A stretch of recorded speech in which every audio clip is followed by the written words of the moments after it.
बिस्मिल्लाहिर्रहमानिर्रहीम। अस्सलाम वालेकुम। Hello guys, welcome to for the IT guy. अच्छा तो भाई, आज हम इंशाल्लाह देखेंगे हमारा सी प्लस प्लस प्रोग्रामिंग का 18th पार्ट। ठीक हो गया। इसमें हम देखेंगे कि भाई ये डी रेफरेंस इन पॉइंटर्स या डी रेफरेंस ऑपरेटर क्या होता है। ठीक है, इस पॉइंट पे आओ। टेबल ऑफ कंटेंट आ गया हमारा, डी रेफरेंस पॉइंटर और एक सिंपल कोडिंग एग्जांपल। ठीक है, अभी हमारी फर्स्ट थ्योरेटिकल स्लाइड है। We use the pointer variable to get the memory address, ठीक है, of a variable used together with the reference operator। आप लोगों को याद होगा जो हमारी प्रीवियस वीडियो सेशंस थे उससे हमने ये एंड ऑपरेटर जो है जिसको रेफरेंस ऑपरेटर भी कहा जाता है। ठीक है, इसको जब हम वेरिएबल के नाम के साथ यूज करते हैं तो उस वेरिएबल का एड्रेस हम एक्सेस करते हैं बेसिकली। ठीक है, ये कॉन्सेप्ट आपको पता है अच्छे से। However, you can also use the pointer to get the value of the variable। ये कॉन्सेप्ट भी हमने स्टडी किया है, बट इसको हमने उस तरह डिटेल में अभी तक नहीं देखा। By using the static operator, जिसको क्या कहते हैं, डी रेफरेंस ऑपरेटर। एंड के लिए हम यूज करते हैं रेफरेंस ऑपरेटर। ठीक है, जो कि हमें एड्रेस देता है वेरिएबल का। और जो डी रेफरेंस ऑपरेटर होता है वो क्या करता है, जब हम इसको पॉइंटर वेरिएबल के साथ इस्तेमाल करते हैं तो ये उसके अंदर जो वैल्यू पड़ी होती है पॉइंटर वेरिएबल के अंदर वो शो करता है। तो ये देखो भाई, हमारी एक सिंपल सी कोडिंग एग्जांपल है आज, इसको हम स्टडी करेंगे। इससे हमें बेसिकली क्या करना है, दो नंबर्स हमारे पास, एक है num1 वेरिएबल और एक है num2 वेरिएबल। num1 के अंदर हमारे पास पड़ा हुआ है 50, num2 के अंदर हमारे पास पड़ा हुआ है 100। और अब मैंने दो पॉइंटर्स क्रिएट किए, पॉइंटर वेरिएबल। num1 के लिए मैंने क्रिएट किया है ptr num1 और उसमें num1 वेरिएबल का एड्रेस डाल दिया। अब ये याद रहे, जब हमने एड्रेस डाला इसके अंदर एंड वाला सिंबल रेफरेंस ऑपरेटर लगा के, तो साथ हमने यहाँ इसके साथ पॉइंटर क्रिएट किया पहले, इसको स्टैरिक। ये इस पॉइंटर num1 का ये स्टैरिक है। ठीक है, ये बता रहा है कि ये ptr num1 एक पॉइंटर वेरिएबल है। और ठीक उसी तरह num2 के लिए हमने एक वेरिएबल क्रिएट किया है ptr num2 और इससे मैं क्या डाल रहा हूँ, एंड num2। इस num2 वेरिएबल का एड्रेस मैंने ptr num2 के अंदर डाल दिया। ये कॉन्सेप्ट हम पिछले उसमें देख रहे हैं, जैसे आपको समझ आ गई होगी कि इस पॉइंट तक क्या हमने किया है। ठीक है, अच्छा अब देखो भाई, स्वैप हमने इन तीन लाइनों के अंदर किया इस कोड को। ठीक है, जो इनकी वैल्यूज हैं, तो हमारा टारगेट क्या है कि num1 के अंदर इस ptr num1 और ptr num2 पॉइंटर वेरिएबल्स को यूज करते हुए हमने क्या करना है कि num1 के अंदर 100 आ जाए और num2 के अंदर 50 आ जाए। पर हम शो इसी के थ्रू ही करेंगे, ptr num1 और स्टैटिक ptr num2 के थ्रू। जब बिफोर स्वैप हम करेंगे और चेक करेंगे तो हमें ptr num1 के अंदर, मतलब स्टैटिक ptr num1 के अंदर क्या मिलेगा, 50। और स्टैटिक ptr num2 के अंदर हमें क्या मिलेगा, 100। ऑब्वियसली, क्योंकि हमने स्टार्ट में वैल्यूज ही ये डाली हुई है इनमें। ठीक है, अब देखो, जब हम इस पॉइंट पे आकर स्वैप कर देंगे तो हमें क्या मिलेगा, फिर हमें जो ptr num1 वाला एड्रेस है, जो इस बेसिकली num1 का एड्रेस है, इसमें हमारे पास 100 आ चुका होगा। ठीक है, और num2 के अंदर हमारे पास 50 आ चुका होगा। तो अब देखते हैं कि इस लॉजिक के थ्रू हम ये कैसे अचीव करेंगे। पूरी लॉजिक है ये 3 लाइंस। ठीक है, इसको हम यहाँ देख लें, फिर हम इसको एक दफ़ा रन करते हैं हमारे आईडी के ऊपर, प्रैक्टिकली इम्प्लीमेंट करके देखेंगे कि क्या ये रिजल्ट हमें ठीक दे रहा है कि नहीं।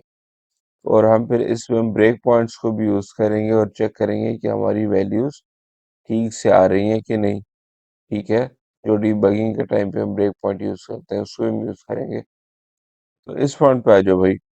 अब ये देखो, ptr num1 के अंदर हमने भी क्या डालना है, टोटल सम डाल देना है 50 और 100 का। ये हमने पीटीआर नम 1 और पीटीआर नम 2 का सम किया, 150 हो गया, 50 प्लस 100। पीटीआर नम 1 के अंदर हमारे पास आ गया भी 150, ठीक है, 150 आ गया। अब देखो भाई, मैंने पीटीआर नम 2 के अंदर क्या असाइन करनी है वैल्यू, जिसमें अभी हमारे पास 100 पड़ा हुआ है, मैं चाहता हूँ इसके अंदर अब 50 आ जाए, ठीक है। अब देखते हो कैसे आएगा। पीटीआर नम 1 के अंदर हमारे पास अभी पड़ा हुआ है 150, जो हमने इस पॉइंट पे डाल दिया था इसके अंदर पड़ा हुआ है 150। और पीटीआर 2 के अंदर पड़ा हुआ है हमारे पास क्या चीज पड़ी हुई है, 100, ठीक है, जो इस नम 2 से आ रहा है। तो 150 में से जब हमने माइनस किया, ठीक है, 100 को, तो हमारे पास नम 2 में क्या आ गया, 50 आ गया, ठीक है। जब हमने 150 में से, जो कि टोटल वैल्यू इस पॉइंट पे हमारे पास आई थी पीटीआर नम 1 के अंदर, 150 में से माइनस कर दिया 100, जो कि ये वैल्यू इसमें आई हुई थी, तो हमारे पास क्या बच गया, 50। वो हमने नम 2 में डाल दिया, ठीक है। पहले नम 2 में हमारे पास क्या था, 100 पड़ा हुआ था, जो नम 2 से उठ के पीटीआर नम 2 में गया हुआ था, वो क्या था, 100 गया हुआ था। अब इस पॉइंट पे हमारे पास क्या आ गया है, 50। अब देखो भाई, पीटीआर नम 2 के अंदर तो हमने वैल्यू कर दी है चेंज, इसके अंदर आ गया 50। अब पीटीआर नम 1 के अंदर हमें क्या लेके आना है, 100 लेके आना है, जिसके अंदर अभी क्या पड़ा हुआ है, 150, ठीक है, जो इस पॉइंट पे हम ले आए थे।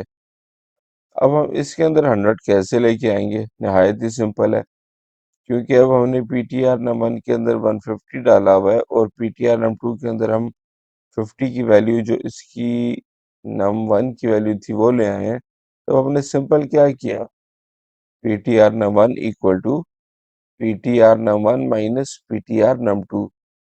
अब पीटीआर नम 1 में 150 पड़ा हुआ है हमारे पास, और पीटीआर नम 2 के अंदर हम क्या ले आए थे, 50 की वैल्यू। इसमें 150 पड़ा हुआ है, इसमें 50 पड़ा हुआ है, तो 150 में से जब माइनस किया हमने 50 को, इधर आ गया हमारे पास 100। जिधर पहले हमारे पास नम 1 में 50 था, उधर अब आ चुका है 100 हमारे पास, वो भी पॉइंटर वेरिएबल्स को यूज करते हुए। और जो वैल्यूज हमने स्वैप और before swap and after swap जो शो की हैं, वो इस नम 1 और नम 2 के थ्रू नहीं की, वो हमने बेसिकली पीटीआर नम 1 और पीटीआर नम 2 के थ्रू यूज की है। ऊपर हमने साथ क्या इस्तेमाल किया इसमें, डी रेफरेंस ऑपरेटर, जो मेन हमारा टॉपिक था आज, डी रेफरेंस ऑपरेटर को यूज किया हमने इन तमाम पॉइंटर्स में, ठीक है। तो इस कोड को एक दफा हम चल के रन करते हैं हमारे आईडीई के ऊपर। इधर आ जाओ, क्रिएट न्यू प्रोजेक्ट, ठीक है, लैंग्वेजेस में सेलेक्ट कर लो सी प्लस प्लस, प्रोजेक्ट्स में आके कर लो console, empty project C plus plus वाला हमने कर दिया, मैंने किया नेक्स्ट। प्रोजेक्ट 1 का डिफॉल्ट नेम मैं रहने दूंगा, और अब आगे सोल्यूशन एक्सप्लोरर पे इसको हमने कर दिया पेन। इस पे आके मैं एक ऐड करूंगा फाइल सीपीपी एक्सटेंशन वाली, new item C plus plus CPP file, ठीक है। सोर्स ने मैं डिफॉल्ट रहने दे रहा हूँ, इसे हमने ऐड कर दिया। अब हम करते हैं इसको प्री कोडिंग पहले, ठीक है। इंक्लूड आईओस्ट्रीम,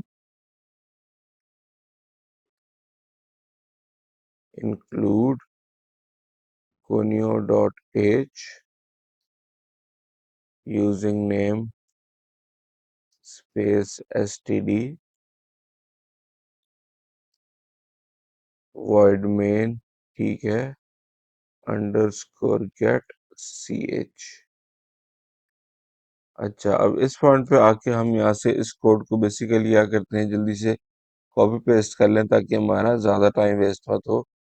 इधर से मैं लेके, ठीक है, इस पॉइंट तक इसको हम यहाँ से करते हैं कॉपी, ठीक है, और सिंपली इसको इस पॉइंट पे मैं आगे कर रहा हूँ पेस्ट, ठीक हो गया। चलो, अब इसको हम रन करके देखते हैं और देखते हैं भाई के स्टार्टिंग में हमारे पास क्या वैल्यूज थी इस पीटीआर नम 1 के अंदर। जो इस पॉइंट पे हमें शो करेगा, और पीटीआर नम 2 जो हमें इस पॉइंट पे शो करेगा। और आफ्टर स्वैपिंग जब हमने ये लॉजिक लगा दी, इम्प्लीमेंट कर दी, फिर देखेंगे कि पीटीआर 1 में क्या पड़ा हुआ है और पीटीआर नम 2 में क्या पड़ा हुआ है। तो आओ भाई इस प्रोजेक्ट को हम करते हैं अब रन।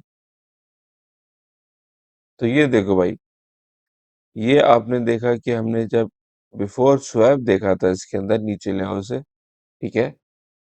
तो पीटीआर नंबर के अंदर हमारे पास इसने क्या शो किया था, पीटीआर नंबर में इधर ये 50 की वैल्यू शो की है इसने में, ठीक है। और पीटीआर नंबर 2 के अंदर क्या भेजा हुआ था हमने, इस पॉइंट पे 100। तो ये इसने में कौन सी वैल्यू यहाँ शो की हुई है, 100 की।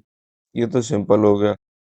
अब ये वो पॉइंट है हमारा लॉजिक वाला, जो मैंने आप लोगों को भी इन डिटेल समझाया है, ठीक है, कि कैसे हमने वैल्यूज नम 2 के अंदर हम 100 लेके आए हैं और नम 1 के अंदर हम 50 ले गए, ठीक है। ये देखो, अब आफ्टर स्वैप देखो, पीटीआर नम 1 के अंदर क्या आ चुका है, जिसमें पहले 50 पड़ा हुआ था, अब उसमें हमारे पास 100 आ चुका है, ठीक है। और नम 2 जिसमें पहले हमारे पास 100 पड़ा हुआ था, अब हमारे पास 50 की वैल्यू शो हो रही है, ठीक है। और ये सब हमने किस तरह अचीव किया है, इस पॉइंटर वेरिएबल के थ्रू, जिसके साथ हमने डी रेफरेंस ऑपरेटर यूज किया है। इधर हमने कहीं भी नम 1 और नम 2 को यूज नहीं किया, बट इनकी वैल्यूज को हमने कैसे चेंज किया और कैसे स्वैप किया, that is with the help of ये स्टैटिक ऑपरेटर, जिसको हम डी रेफरेंस ऑपरेटर भी कहते हैं, ठीक हो गया। तो आई होप आपको हमारी ये एग्जांपल अच्छे से समझ आ गई होगी, ठीक है। और ये रही हमारी स्लाइड्स, और ये हमारे आगे रेफरेंसेस, ठीक है, टी पॉइंटेक NW3 स्कूल्स। तो आज के हमने इस लेक्चर में क्या देखा, डी रेफरेंस ऑपरेटर को देखा, और फर्स्ट ऑफ ऑल हमने इसमें रेफरेंस ऑपरेटर को भी देखा, ठीक है। और डी रेफरेंस ऑपरेटर की फंक्शनैलिटी को भी हमने डिटेल में देख लिया। और ये रही वो सिंपल एग्जांपल आप लोगों के सामने जो हमने भी इम्प्लीमेंट की है, ठीक हो गया। तो आई होप आपको ये लेक्चर पसंद आया होगा। अगली वीडियो में मुलाकात होगी, अपना ख्याल रखिएगा। अल्लाह हाफिज, टेक केयर एंड रब रखा।